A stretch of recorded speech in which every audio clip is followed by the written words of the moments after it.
Welcome to Look Behind the Look, the new podcast that examines iconic looks in film, television, music, and fashion history. I'm your host, Tiffany Bartok. Hey everybody, thanks for joining me for another episode of Look Behind the Look. Today's episode is with hair designer Liliana Maggio, and what brought us together was actually her Emmy nomination for her work on The Politician. But our interview date kept shifting because, come to find out, she had contracted COVID, and so our date kept shifting. So my intention was to, of course, put this out before the Emmys aired, but now they've aired, of course, because I just couldn't get it out fast enough. We talked a couple days before the Emmy Awards. So just to give you a heads up on the timeline there. Liliana called in from the Sex and the City reboot, and just like that, she was over at Steiner Studios and called in, so we had a great talk, and we talked about her Emmy nomination. This was her second one.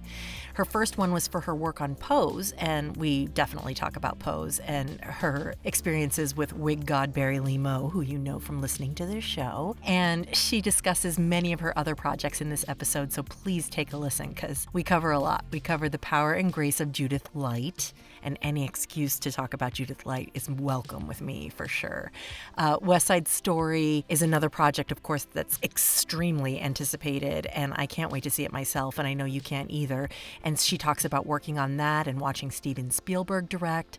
She also talks about how it was Vera Farmiga. When she worked with Vera Farmiga, she realized that you can have it all, and I really loved listening to that realization. That's who she learned that from. And she learned from Serge Normant, of course, on the set that she's on right now. He's doing just Sarah Jessica Parker on And Just Like That.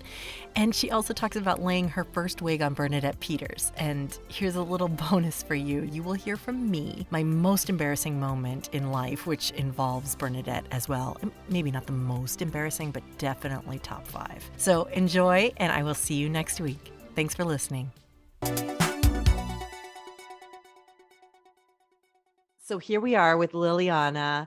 You are at Steiner right now, yes, right? At I'm Steiner currently Studios, at Steiner, which is literally, I can see it out my window. So I can't believe it's so funny that we're not together because I should have just come there and done our first live episode with you. But everybody knows that it's a blessing to be working at Steiner because it's like the best. Like, there's parking for any New Yorker who drives. You're like on stage with parking. Yes. That's amazing. Gold. And do you live in Brooklyn? I don't. I actually, so over the pandemic, I moved up to Westchester, like northern Westchester. Right. So yeah, okay. A lot of people did that.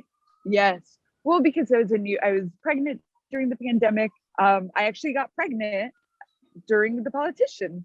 So all of this whole thing is like very significant and it's very special to me. Winning or not, it's been such a special show in general for me. Oh my goodness. Yeah. Well, wow. So tell me more about that. Okay. So we today are here. We're brought together because you're nominated for an Emmy for The Politician for hair design. Yes.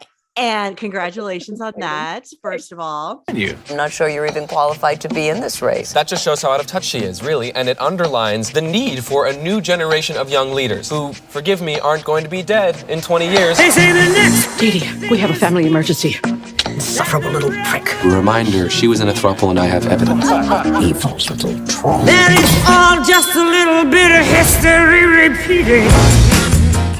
And second of all, there's so many projects that you're involved in right now. And so, and you just told me that your entire family had COVID over the past month. So you are a busy bee. And so we can talk about all of the good things first, which are your nomination and the success of the show and overcoming COVID and having a new baby in the middle of pandemic. What are they going to call this generation? Pandemic babies, right? I know we were so nervous of him being social because it's like, I mean, he was conceived right, a month or so before the shutdown. So February 2020. Yeah. Okay. Wow. So even when he came about, Even his mom wasn't social. He only Right, spoke to my husband for like months.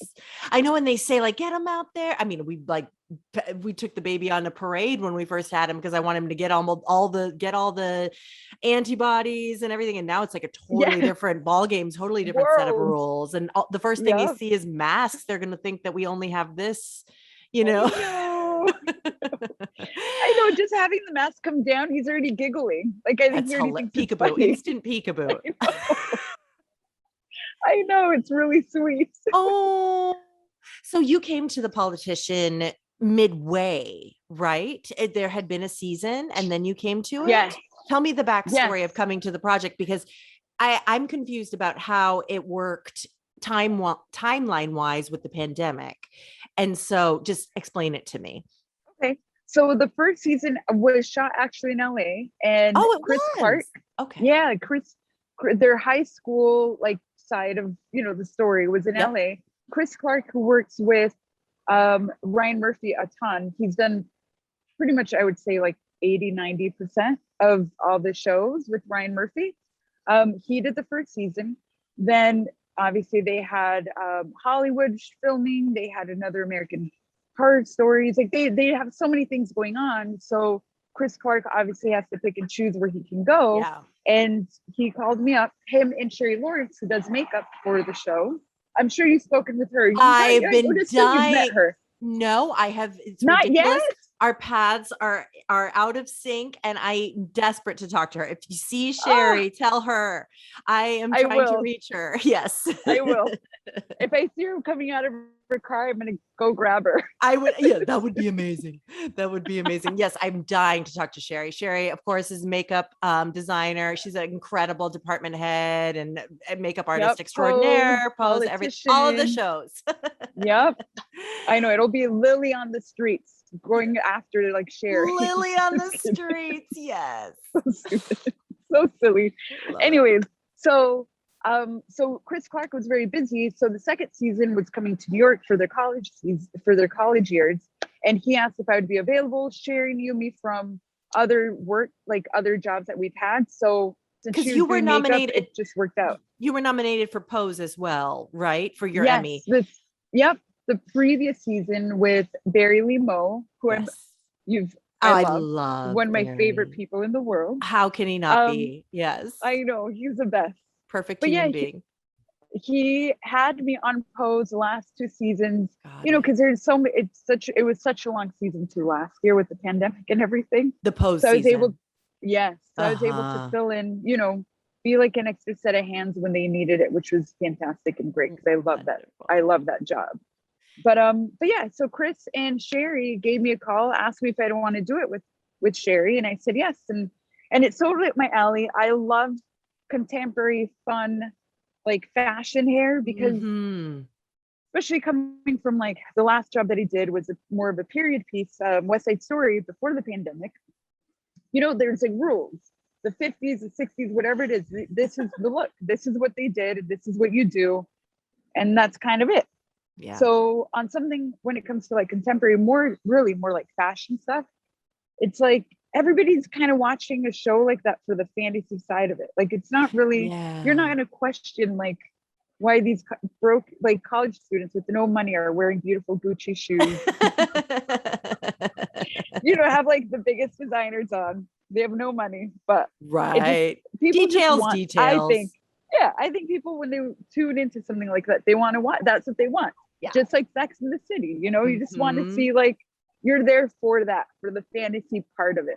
So I love being able to do that kind of hair where you don't have to explain anything. It's a crazy texture for whatever reason because it looks really cool with the costume. And you're talking about Lucy Boynton's hair when you're talking. So Chris Clark was like hands off, do whatever you need to do to create the second season looks. Or did you guys have sort of a handoff? Okay. He gave me like a rundown of the characters, like who they were. I mean, after watching, you get an idea, of course, but I think more of a backstory of stuff where Ryan wanted to go. So it was going to be a bit more of a step or a level more of like maturity, I guess, of them going from high school to college. Yeah. And then speaking to the actors, since they've already lived their character for a season, you know, they had an idea of where they wanted to go as well. Yeah. So it's kind of a collaboration for sure. I'm curious how Lucy works because she is so in that world of high fashion. And so what was that collaboration like? Oh my God. I really enjoyed working with her. Like it was just so much fun because so Claire Parkinson, who does costumes, who's also nominated, I think, for costume design for The Politician. So she would have her fittings. She would send us an email with everybody's looks for, you know, each scene. And then normally between like Timothy, Zaki, Lisa and I, we would figure out for the actors that we were working with, like where we wanted to go, what we might want to do with the silhouette, with like the outfits and everything. So with Lucy, I would usually tell her like, oh, I saw the outfit. I feel like you need volume here. You need volume there. I mean, it's also a bob. So there's really only so much you can do. You really got to figure out. I think the fun part was like the challenge of figuring out how to make her bob look different, you know, so it wasn't like the same. I mean, honestly, let's talk about bobs for a second. I mean, I'm a 90s girl. I'm all over the place. No, you're not at all. No, please. I am always. Don't ever think that there's like any linear. No, I drive my listeners bananas. So the graduated bob, right, is what I grew up with. Right. Okay. Yeah. Yeah. Do you remember in the 90s, right? Nearly ledges, like nearly. I would look for signs all through town that said like practicing graduating bobs and just like knock on them and be like, you can use me. And that's how I would get my bobs. And then there's the mom bob. Awesome. Oh my God, pathetic. Yes. And then there's the Lisa Rinna bob, which is like the layered bob, right? Yeah. And so what did you have a name for this Lucy bob? Well, so the funny thing, so Lucy normally gets her hair cut by Jenny Cho, who is in LA, who I never met her, but I'm an admirer of her work because bobs are tricky. They can hit the mom bob like just with the wrong angle, with the wrong elevation. It can just become a mom bob. So Lucy came in, so like Lucy came in with the Jenny haircut, but knowing that we're going to be in New York and she was going to be filming the majority of the time, I asked her, I'm like, do you mind if I maintain your haircut? She's like, no, that makes absolute sense. She was just so cool. I think we were able to talk, and I felt like she trusted me, you know, from the get-go. Like we understood each other. I think I love like her London look. Like I just love that London effortless, like punkish but feminine look. Yeah. So I think from the beginning we were able to talk about hair, and after when she needed a trim, it just worked out. She let me trim it. So we didn't really have a name for it. I think actually there might be a nickname of like the Cho Bob or the Cho Chop or something like that. That comes from, that's cute. Yeah, that comes from like Jenny's haircuts, because they're really like, they're just modern bobs. They're simple, and they're very cool. So I use that as the I mean, I had a great base to start off or jump off. And then from there, kind of as we went along, Lucy was like, can we maybe go just a little bit shorter? And I'm like, all right, let me see the script. Let me see where we're at. Let's see. For continuity. Yeah. So so I think twice we're able to take it just a little bit shorter. And then from there, we started to let it grow out. Cause I think like award season was, when were we finishing? We wrapped around February 2020. Yeah. So I think like award season. That's when you got pregnant. And that's when you got pregnant. That's when I got pregnant. Wow. Yep. A lot of stuff. It was very exciting. And then the second season came out in fall? During the pandemic? I think. Okay. I think it was during the pandemic. Yeah. Right. And so, okay, this is amazing. I want what I wanted to talk to you about was that turf war of the one artist cutting the hair. And I'll never forget when I interviewed Garen for something, and we were talking about his Oscar looks and everything. And he would get so upset because he'd say, well, for Courtney Love's Oscar look, I mean, that's my haircut. And, you know, and another stylist is the one who styles it that day. So it's like, it's so funny. It's sort of like in makeup.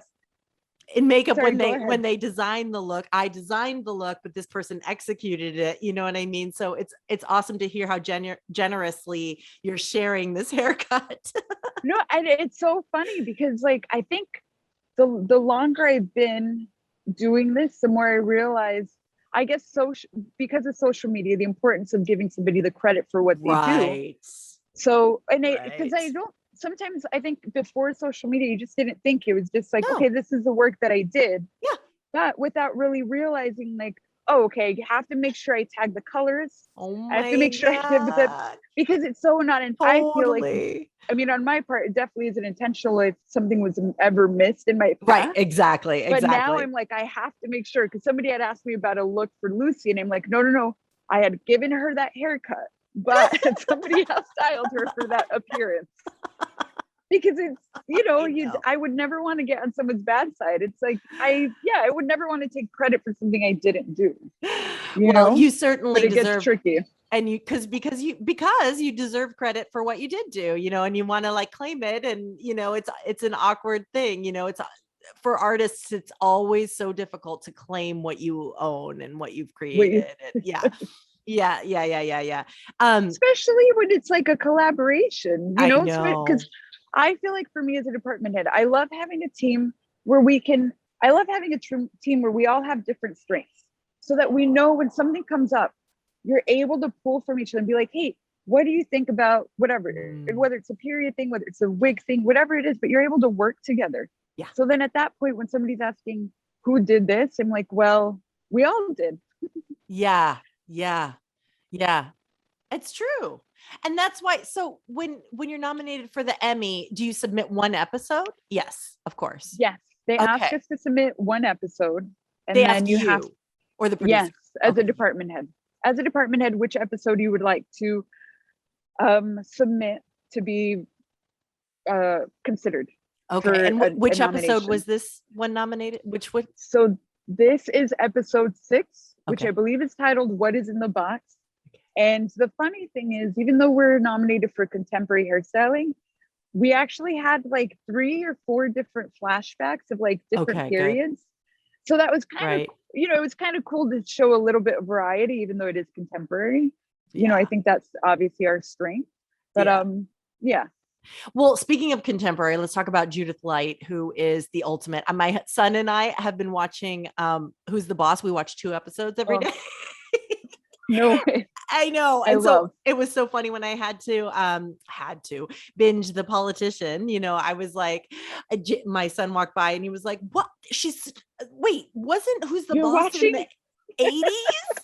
And I'm like, yeah. And he's like, that's her. And I'm like, I know. She's like ageless. So she looks amazing. So can we talk about her person? I mean, I've never heard a bad thing about Judith Light. Never. And she is a force. Her and Jean Smart could take over the world, I feel like, right? Why can't they be presidents? Yes, absolutely. Absolutely. I would take like the next 12 years of their presidency. Oh my gosh. I would love it. She's the best. So what was working with Judith like? It was great. It was really funny because when we first started, sorry, I can hear an alarm that keeps going on. Oh, I can't hear it. I can't hear it. Okay, great. Yeah. Great. So when we first started, I just finished West Side Story and started The Politician. And on West Side Story, who was it? There was an actress that had worked closely with Judith Light. So somehow she already heard about, I think, Tim and I.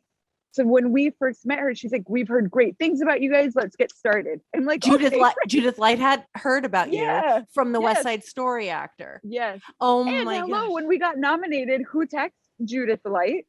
I'm like, okay, that alone. That's it. That's all I need. Oh my God. She's so classy. She is. She really, really is. But so when we got talking to her, she gave us a little bit of where her character was going. We knew about the throuple. We didn't know everything else that was going to come along with it.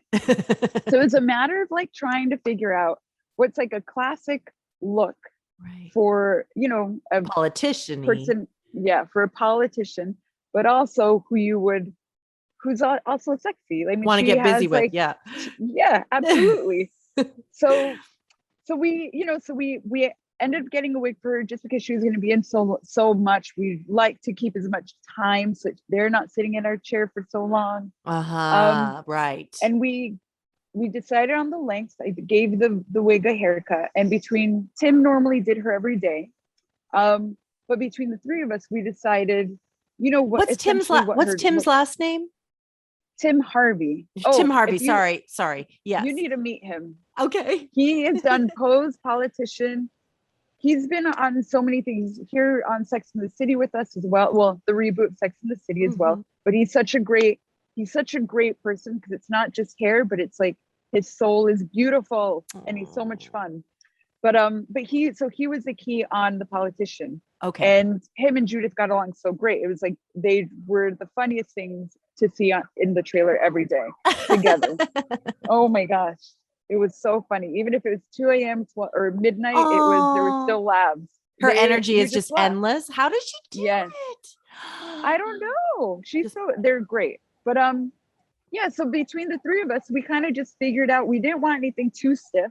It had to move around so she can play with it. Yeah. And I think we're able to figure that out. We changed it a little bit throughout the season, just so, because I think also maybe sometimes some actors, well, not actors, but you can get bored doing the same of course every day for 4-6 months. And the character allowed us to be able to kind of change it a little bit. So sometimes a little bit more textured, a little bit more tousled, and other times a bit more, more controlled. But for the most part, it was just trying to find like that kind of, I guess, a lob for her. Yes. That works. Yes. And it normally just always fell back in place. It was perfect. Were there extensions, or is that all her hair, or did you put It's actually a wig. A wig. Okay, got it. Well, it moves like natural hair. It was beautifully, right? Yes. Yeah, it was a very well made wig. It's Wig Associates. They're here in New York and in LA. Wig Associates. They're great. Beautiful. Great team. And then Bet has a personal, yeah? Yep. Okay. Yep. Matt Bette Midler. Wilson. Okay. Matt Wilson does her. Okay. And then she had the bangs that are GP. Yep. Not a joke. Those bangs are not a joke. They're the bangs that I dream about. But then it's so funny because she had a very set look. Mm-hmm. I think Matt, I remember I did ask Matt a couple of questions about her look in order to, submit the episode. And he said that he did do a transition because she becomes, she starts her relationship with, what's the character's name? But the throuple, third, character in bed with Judith Light's character gets kicked out for a little bit and goes to Bette Midler's character. So her hair actually kind of loosens up and she becomes a little bit more, relaxed. Sexy hair midway there. That's great. Oh my gosh. They've all still got it. It's amazing. And so now you're on Sex and the City. You're on And Just Like That. That's where you are right now? Yep. Okay. Yep. And are you working with Serge and stuff there, or how? Yes. So he's the one that's very busy today. So Sarah Jessica Parker has the first half of the day. She has a lot of scenes on her own. So Serge has been busy since 5 a.m. today. Serge Normant for our listeners. Yep. He's so sweet. Legendary. Oh it's ridiculous. Legendary. When he came in on set, I was like, I'm going to be watching just because I would love to learn if you don't mind. And he's like, I don't know if you're going to learn anything. Oh, come on, Serge. Like, oh, please.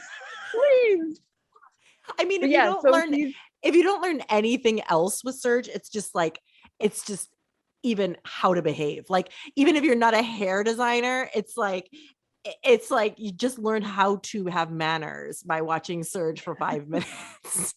Yeah, just because I had seen him on a photo shoot, I think for Divorce.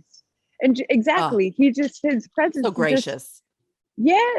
Just goes in, does what he does, it's just so sweet. I'd love to work with him more.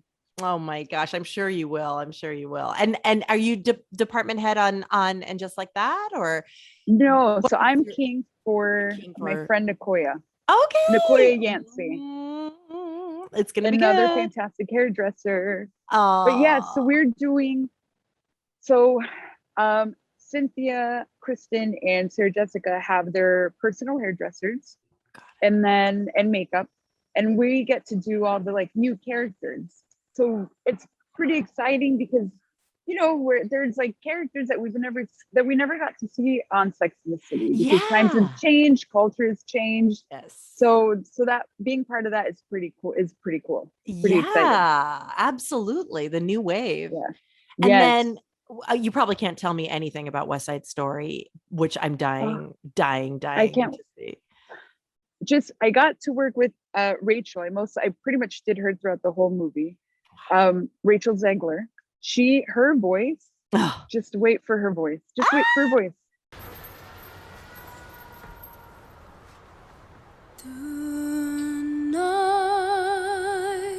Tonight, the world is full of light. Doing her hair and having her rehearse, and just even saying hello to somebody, how are you? Was like chills. Yeah, I just got chills just now. Oh my gosh. To be part of something that big was so exciting. It was so much hard work. And I was part of the hair team that was led by oh my gosh, Kay Giorgio. Sorry. Wow. Kay Giorgio, who is a legend as well. She's like a wig master. She just can turn anything into like this beautiful wig and make it look like the hair. Like nobody could believe that a majority of the cast, especially the dancers, had wigs. Would you say you got most of your wig expertise from Pose or before Pose, or where did it come from? I'm sure you had it to get to Pose, but then I think it's just a mix. Like, it's funny though, because people approach wigs differently. Mm-hmm. And I don't know if it's like the period, I don't know if it's the hair department. But you know, Kay and Barry, I think, execute like such quality work, but they approach it so differently. So I think for me, when I work for or under somebody, I adjust according to how they want the show to look or be. What's an example of how they approach it differently? I think preps are quite different. You prep. Know, like a prep, obviously everybody knows there's such different ways of doing it, but there's like preps in certain ways. Yeah, they can be quite different. They were quite different from each other. Even finessing the hairline, I know, like, I don't know what tricks and stuff, since they're not mine to share. I don't know what I'm allowed to do. Right. Some people, I understand what you're saying. People That's like so to funny. dye the lace with like tea bags, and some others will maybe use some makeup to like camouflage or something. Yep. So it's just like little things like that, but it's like everybody finds what works for them. So when I'm doing something for myself, I think I've just gathered all the information and decide what works for that job. Exactly. Oh, that's really, really interesting. Yeah, stuff you don't think about. I know. Wow. Okay. Well, West Side Story comes out in the fall, correct? December. And they'll be going for the Oscars hard, I'm sure. Yeah. Oh, probably. Oh my gosh. I just can't wait. We keep all the dancers, we all follow each other on Instagram and stuff. And it's like every so often somebody just is going through down memory lane of some sort and post something. We're like, I can't wait. I can't wait. God. Watching Steven Spielberg work was incredible. A director that just like knows what he wants, how he wants to put it together, shoots exactly, you know, what he needs for this one snippet, and then shoots what he needs for this other. Like, I come from the TV world where you film the whole scene, you know, from every camera angle. Interesting. And with him, it wasn't like that. Like, he knew exactly where he was going to start, like cut into this one setup, cut out of it, cut into this other setup. It's really like movie magic. Wow. So cool. So it's more efficient that way, you feel? Like it was just like, I think so. And it ran faster. Yeah. I mean, because in TV, like, but you know, I just enjoy what I do. Exactly. You're like, I'm here anyway. I'm just, yeah. But it felt like, to me, I think also because there's so much dancing and singing, so be able to just use their energy when they needed it. I think from the outside, in my head, I'm thinking, oh, you're. I mean, it just seems like the most efficient way to get what you need. That makes a lot of sense. Right. And did they sing live and you heard the track? I mean, were they? Yes. Both. That must have been, I can't even, I just got chills again. I know, especially because my first full-time TV job was Smash. So I just thought you always went to work and got to listen to Bernadette Peters sing, and like just Christian Boyle, like everybody, just have these beautiful voices around you, just singing and dancing. Do you know? And it's not like that. Yeah. Do you know Bernadette Peters like changed my life? And then you know when you were just talking to my husband in you did Coming Up Roses, right? With Bernadette Peters. It's a small indie with Rachel Brosnahan, who's an angel. And so at the screening of that, Jace was like, I'll introduce you to Bernadette, right? And I've met a million people. Like, I don't get starstruck. Like I'm excited. I love people and I love actors and I love what they do, but I started to cry when it was the worst. She was probably so sweet about it. No, she was freaked out. And I was like, oh no. And I was like, hi. It all started out fine. You know what I mean? My husband was like, this is Tiffany. She's your biggest fan. I swear to God, really the biggest. And I was like, and I went to shake her hand. And that's when it like some kind of electricity like transpired. And I started to well up. And then I tried to push it down, like this is not happening. Yes. And she was like, okay. And she just like went over to the other side of the room. I'll never forget it. And Jason, and I had to sit and watch the screening, and I was just like, oh my God, that was the most embarrassed I've ever been in my life. It was really funny. Looking back, it was funny. No, so that reminds me, so on Smash at the wrap party, I've been married before. My ex-husband who isn't a fan of Angelica Houston. But at the wrap party, she happened to be there. She's so sweet. So I'm like, oh, Kim, this is Angelica, blah, blah, blah. And she's so graceful, reaches out to shake his hand, and he wouldn't let go of her hand. Like, please. And he just stayed there shaking her hand. And I don't even know what I said, but we were just laughing at the end of that because she just like stayed there. So sweet. Hi, yeah, nice to meet you. This happens to me every 7 days, and this is what I do when this happens. So sweet though. My husband was like mortified. My ex-husband was mortified. It was so funny. It was really so funny. I mean, it's these legends that do that to us, right? I mean, absolutely, because it's true. We work with people that you see on camera, on TV, in cinema or wherever. But like, I don't know if it's when it's somebody that you maybe grew up with, or like change something for you emotionally. You gave me this whole world of musical theater and it's all happening. You're standing right here, I know. I do have a good story with Bernadette on that job. So on that Coming Up Roses or Smash? Yeah. Okay. Coming Up Roses. That was, I think, my second job ever, film and TV ever. I was working for Ashley Fox, who had come from LA, moved to New York. She was a makeup artist, hired me as a hair person for her movies. I was super excited.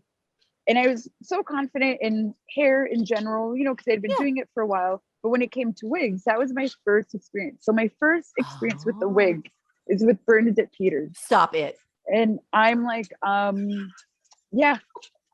I mean, I still look back and it's you see rippling in the front, and that day, the morning of, was a nightmare because I think there was 3 people trying to figure it out, and nobody really knew what they were doing when it came to like the hairline. But the styling part of it, I was like, great, I styled it, all of that. Then when it came to like actually, putting it on her, I think a week or so before, I had to be honest with her. I was like, okay, Bernadette, you have worked with like way more wigs than I ever have. I never told her that I'd never worked with them. Right, of course. Yes. No, this is great. Okay. And she was like, okay, sweetie. I'm like, I showed her the style that we had put it up on. She was happy with it, put it on her. I'm like, but my concern was always like the hairline. There was I always heard fear about the hairline and the lace and blah, blah, blah. Right. And yeah, there is, I guess, fear when it's not a custom made wig, when things are done right. Right. But it really isn't that. Once you know what you're looking for, what you're doing, it's a totally different story. But like, she was the sweetest person. She's like, that's fine. I'm pleased for doing my prep. I'm going to show you what I do. We're going to pop it on. It's going to be just fine. I was like, I could have cried. You know what? You cried. Yeah. I probably, I'm sure Yeah. I cried. Yeah. I was so relieved and so grateful for her being just so supportive. And I think because at that point, she knew that my job as a hairdresser, like I knew for that show, she would get a blowout every Monday morning. She'd get a blowout that would have to last through Wednesday or Thursday, or as long as we could do it. And it did. So I feel like, I kind of, well, I guess I won her over with like, that she knew that I could do hair. When it came to that one scene with the wig, I just needed her help. You had been blowing her out.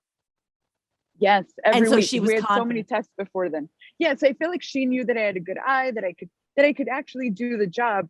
But I just had to be honest with her. I was like, I don't come from the Broadway world.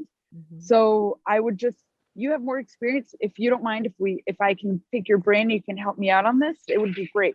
And she was really nice.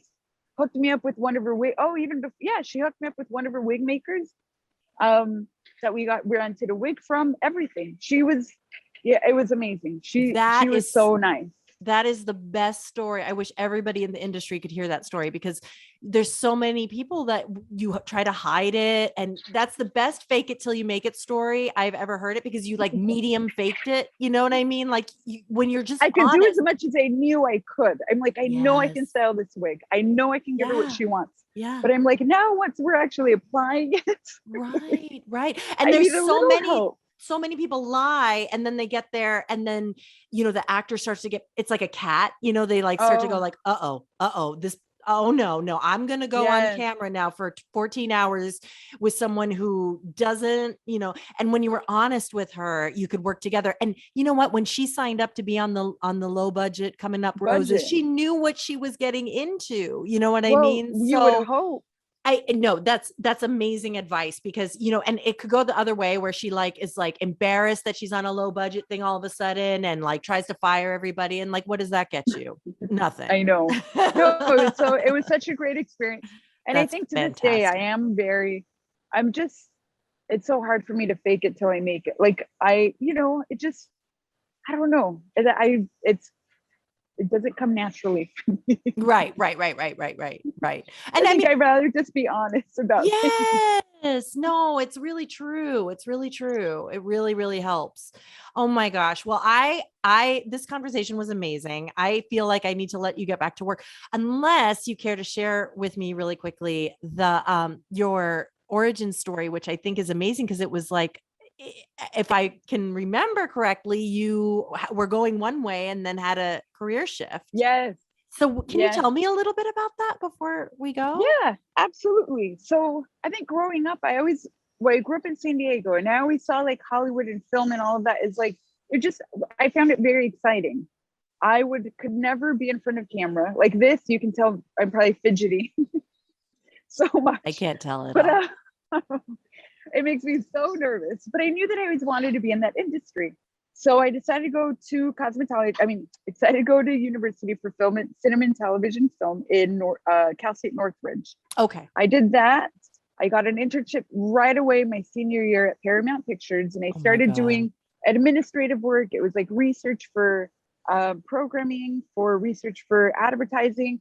I did legal work. I did trying to think finance. Like I just got different jobs offered as I was working. So I would just take them because I couldn't really find what made me happy. So from there, I was working in LA. I decided to move to New York. I transferred within Paramount.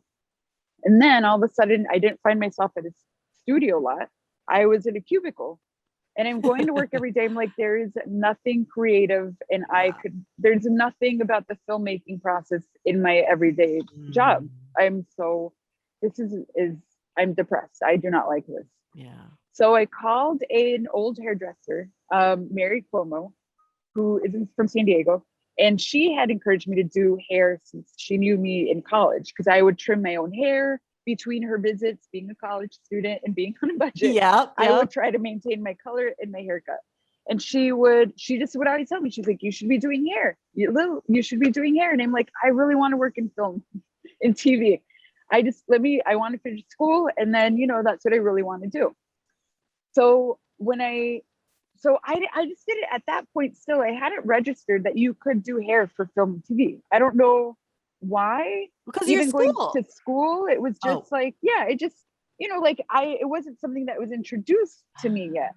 So she's like, you'll love doing hair.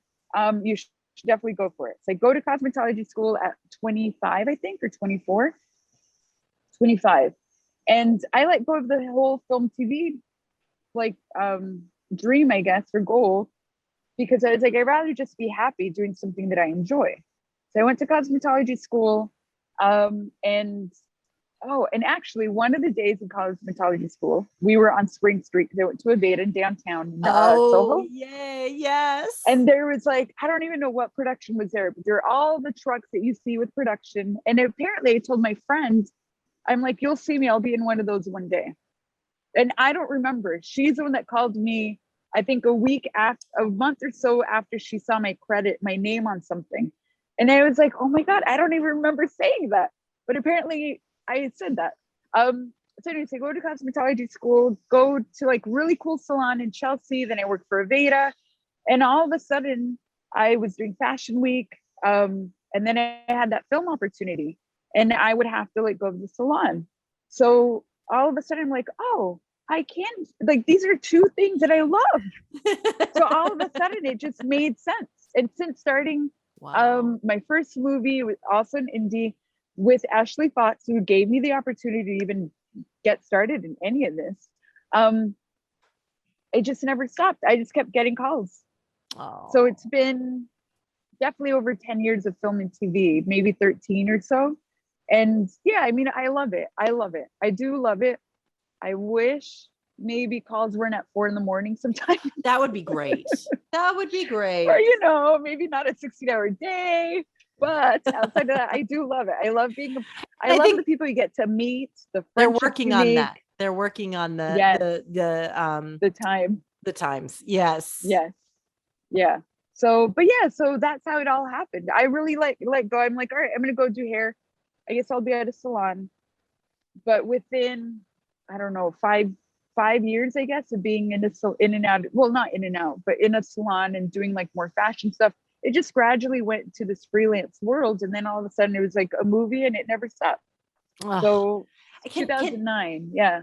Do you have advice for women who are, that conversation that, I mean, I have it like 30 times a day, I feel like, where people are like, I don't know when I would be able to have a kid. I wouldn't want to stop working. I mean, you're doing this podcast, you're calling in from Steiner Studios, you have a 10-month old. So what advice do you have? Like, my advice always is like, just don't think about it. Just do it. It's going to all work out. It. Yeah. Yep. I mean, you just have to do it. Yeah. You know why? Also, because the people that have encouraged me that it's possible to be happy, to be a happy wife, happy mom, and happy in your career are Tina Fey, Superwoman, and Vera Farmiga. Vera Farmiga was one of the first people. That was the third movie I worked on. She was number 1 on the call sheet. She was directing. She was pregnant and had like a toddler. I think her oldest. Yeah, I think he might have been a toddler at that time. I mean, you just watched her work. But the cool thing is that she has a husband who, like, she has the support that she needs. Yeah, I think that's like the biggest thing. Your partner. Your partner makes such a huge difference, but also your partner at work also makes a difference. Because it's like, if you have people that don't prioritize family, that don't have the same priorities as you do, then it does get difficult because you don't want the tension. That's right. And my whole thing is like, I never want like, oh, well, she's a mom, so she has to have whatever, has to leave early or whatever. Like when I'm at work, I'm at work.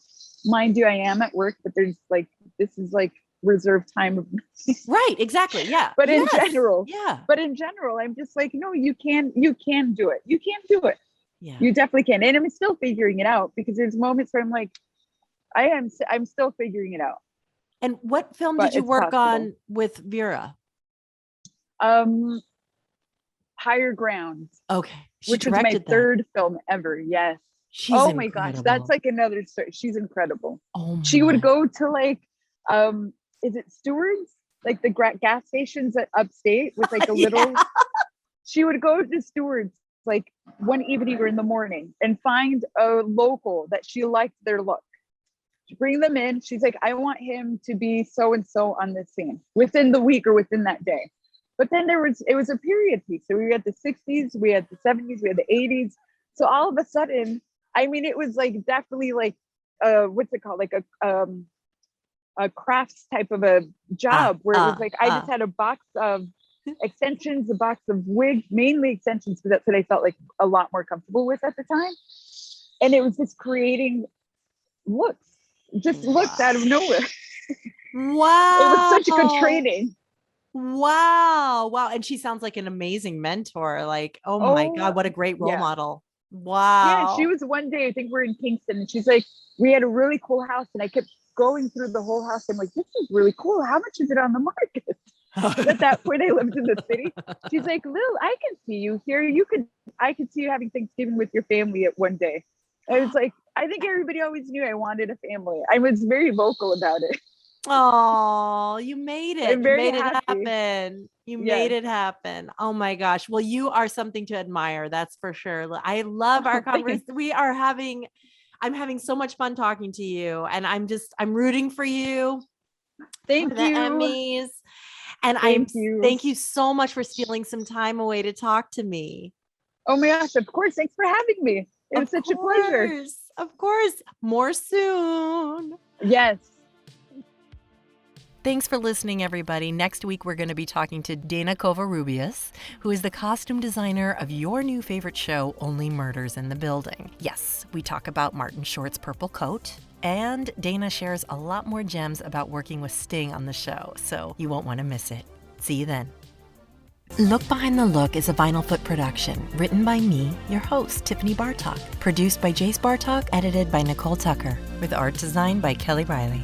If you're interested in learning more, find our video version on the YouTube channel Look Behind the Look podcast. There you can see rare photos and clips from our guests. And please follow us on Twitter at LookBehindPod and Instagram at LookBehindTheLook. If you like the show, please rate, review, and subscribe. And tell your friends and spread the word. You can subscribe to us on iTunes or any podcatcher of your choice. Thanks for listening to Look Behind the Look.